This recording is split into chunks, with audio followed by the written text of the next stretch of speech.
हिंदी कहानी पिता की अंतिम यात्रा। नमस्कार दोस्तों, मेरा नाम है अंकित और आवाज सुनने जा रहे हैं पिता की कहानी। पिता एको चीज होता है जो कभी भी अपने बेटे को अपने नीचे नहीं देखना चाहता। हमेशा वह चाहता है क्यों बेटा ऊंचाई पर बैठे और बेटा आगे बढ़ता रहे और वह चीज पाए जो हमने कभी नहीं पाए हैं। दोस्तों, ये कहानी सुनकर आपके भी आंखों में आंसू आ जाएंगे और कहानी अच्छी लगे तो चैनल को सब्सक्राइब करना ना भूले, बेल आइकन जरूर प्रेस करें ताकि कोई भी नई वीडियो आप तक सबसे पहले पहुंचा। कहानी कैसी लगी कमेंट में जरूर बताएं। चलते हैं कहानी की तरफ। धीरे धीरे धूप ढल रही थी। जैसे ही सूरज पश्चिम की ओर झुकने लगा, मृदुल वायु चलने लगी। वृक्षों की पत्तियां शीतल झूलने लगी और पक्षियों का चहचहाहट छाई को आराम मिला। धरती चुंबनीय सुंदर थी, जबकि आसमान सिर्फ अपनी अनंतता के कारण रहस्यमय था।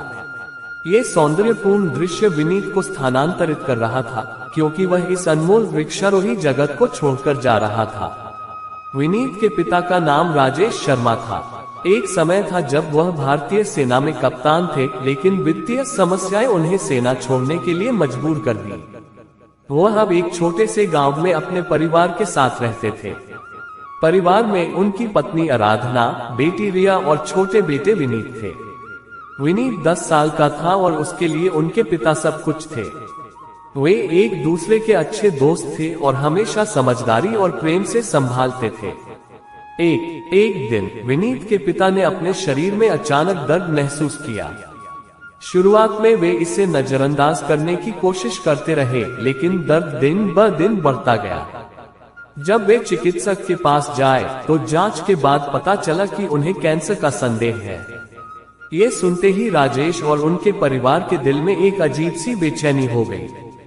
कैंसर का सामना करना वे सोचते भी नहीं थे। चिकित्सकों ने उन्हें उचित उपचार के लिए बताया, लेकिन राजेश ने इसे कभी भी स्वीकारने की कोशिश नहीं की।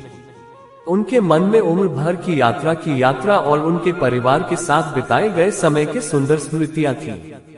वे अपने छोटे से बेटे को उड़ान भरने के लिए तैयार थे और अब वह उसे अकेले छोड़ने के लिए तैयार नहीं थे।